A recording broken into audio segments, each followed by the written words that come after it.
The Anglo Saxon Race. Framework.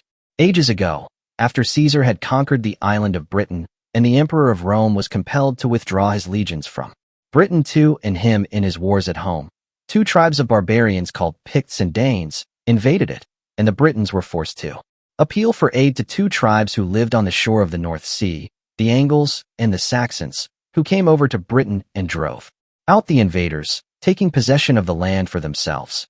These two tribes, living on this small island, and thus coming into contact with each other, became the ancestors of that race which today stands at the head of modern civilization and whose people are the happiest and most prosperous on the globe. These two tribes, even before they immigrated into the island of Britain, were in constant strife with Caesar. They would not be subdued. Their motto, barbarians as they were, was liberty and equality. Defeated by Caesar in almost every battle, they would rise in revolt again and were never conquered in spirit. Hundreds of years later, when Charlemagne tried the same plan as that Caesar had done before, he found that there was no change in their determination, that they would sooner die than lose their rights. 30 years of bloody and continual war followed between Charlemagne and these brave tribes, when the strife was ended by Charlemagne massacring 4,500 of these barbarians in cold blood and converting the remainder to the Christian faith. From this small island this race sprouted, ever keeping true to its motto, with growth steady and solid, until at the end of the L6th century, its people stood on an equal footing with the leading and most highly civilized races on the globe. Among its people were found the greatest authors of the times. Already could be seen any evidence of a superior civilization which would at some time embrace all the people in the world, while to their intelligent and active minds can be laid the credit of 2/3 of all the great inventions of that age: the printing press, gunpowder, the discovery of the circulation of blood in the human body. And in its ranks were seen all the famous scientists of that day: Gutenberg, Harvey and Schwartz. Its people had explored and taken possession of all North America. With its progress in this country you are already familiar. You know the struggle our forefathers had with the Red Men, the French and the Spanish, what strife among themselves, before our country became what it now is, but through it all, the superior qualities of their Anglo-Saxon ancestors stood out in bold relief. And now what is this country? Compare it with any other nation on the globe. Where do you find its equal? What has done this for? Has it come of itself? If the early settlers from Great Britain had not possessed that sturdiness and bravery so characteristic of their race, would they have succeeded in settling North America? The question is unnecessary. You know what France and Spain did. After all that period of exploration and colonizing, what permanent results did they accomplish? Very few, if any. Now turn to England and that nation in which the superior qualities of the Anglo-Saxon race were then best developed. She did not begin the exploration of North America until long after it was discovered, but when she did begin, in 10 years she founded more permanent colonists than either France or Spain did in 50 years. What better proof then? This is needed to show the energy with which the Anglo-Saxon race has accomplished all its undertakings. The motto of that race was nobly followed. The people became more and more bent on bettering the social conditions of their race. Finally, during the reign of King John, who was the enemy of both the people and the general good, the people revolted and at Runnymede forced the brutal king to grant them the famous Magna Carta. From that time, every member of the Anglo-Saxon race has had his rights. Feudalism, the great enemy to the liberties of the common people, received its death blow from this constitution of constitutions, which is truly the motto of the Anglo-Saxon race in writing, as the richest lord had no more liberty than the poorest peasant, while the education and the moral and social condition of the country was put on an easy road to improvement. A good example of the results of the Magna Carta is shown in the condition of England and France 50 years ago.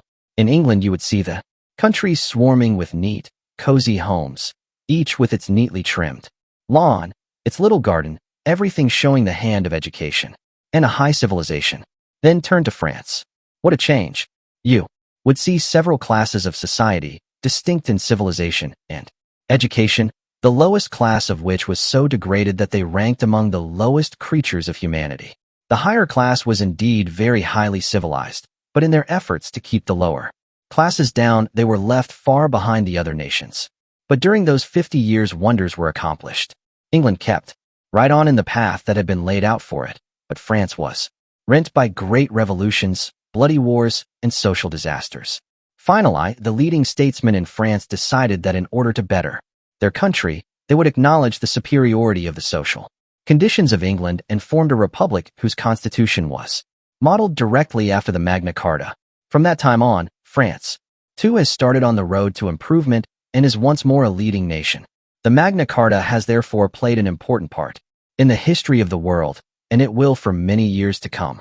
The rays of wisdom which shine from this philosopher's stone 1 inch will never diminish, but will increase in brilliancy until the whole world is lighted by them.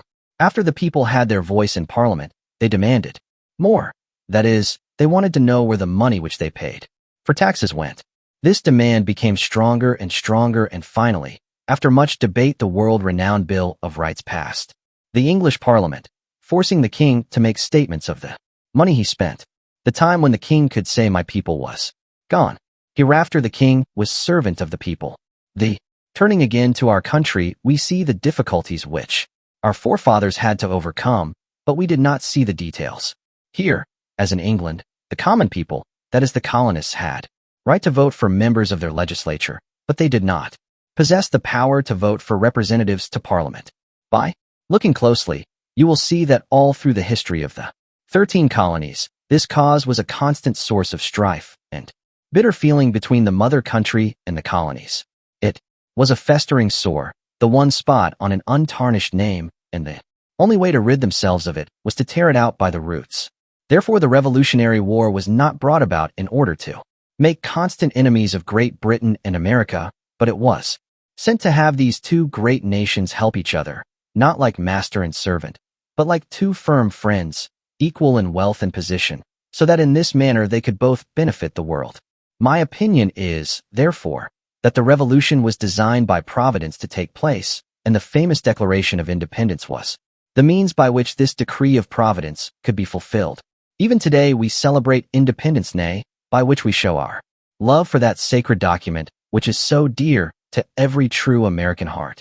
Only 30 years ago, after our country was on an equal standing with all the great nations in Europe, it was rent by a great civil war. The spectacle of two members of the same great race, deadly combat with each other, was indeed alarming. The cause of this great struggle is known to you all. You must not think the Anglo Saxon race is a race of gods. Far from it. Why, we ourselves testify to that. They had and have yet their faults, and slavery was one of these. That great orator, Burke, in speaking of slavery in America, says that it was a misunderstanding, as the Anglo-Saxon race thought of liberty not as a right, but as a privilege. It was this great mistake which was the cause of the enmity then existing between the North and the South.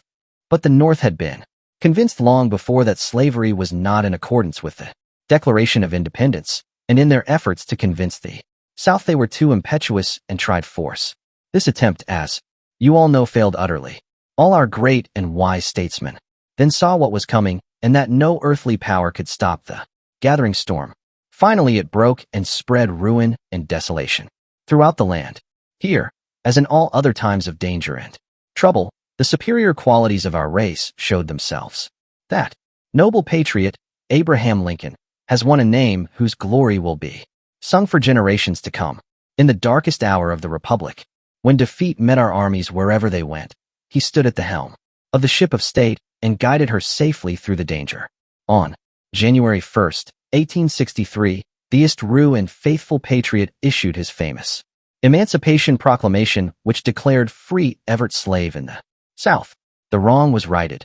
The Anglo-Saxon race had, when it had seen its mistake, done everything in its power to correct it. And from this time the word slave, as it was formerly applied, became a thing of the past. At the present time, you see the whole world rent by a vast social uprising, and the countries inhabited by our race have had their share with the rest. In our own country this very year, you saw the alarming spectacle of thousands of men marching toward the national capital, which shows only too plainly that there is something wrong in the general makeup of our country. If there is, it will be found out and is being sought for now. But does not the old spirit of liberty show itself in these movements? A single move a person makes to intrude upon the rights of the common people, and there is an uprising. Aside from the question of labor, what progress we have made. The ships of our country and those of England and Germany swarm every harbor in this wide world. All over the continents can be seen evidences of the work of our work. While its language is spoken by more modern civilized people than the language of any other nation, the motto of the race has had its effect, as every Anglo-Saxon, unless he be a criminal, has his liberty undisputed and forever, while every common unskilled laborer has the power to send his children to public schools whose superiority is undisputed and give them the advantages of a high school education. Its religion embraces every church of the Christian faith, and in its ranks you see thousands of the servants of God, spreading the gospel over every portion of the terrestrial globe, braving the wilds and the terrible cold of the Arctics and the forest and the treacherous sands of Africa. On every hand you see the evidences of a future bloodless victory over the civilization of all mankind. Looking over these facts, we come to the question, was this race a work of chance? This is wholly unnecessary. Everything, however small, was made by the great Creator to serve as a mirror to reflect His own glory, and this race has its object in this world. From the moment of its origin, it has kept growing, larger, more powerful, and more highly civilized, and it will keep on. Its work is not yet accomplished.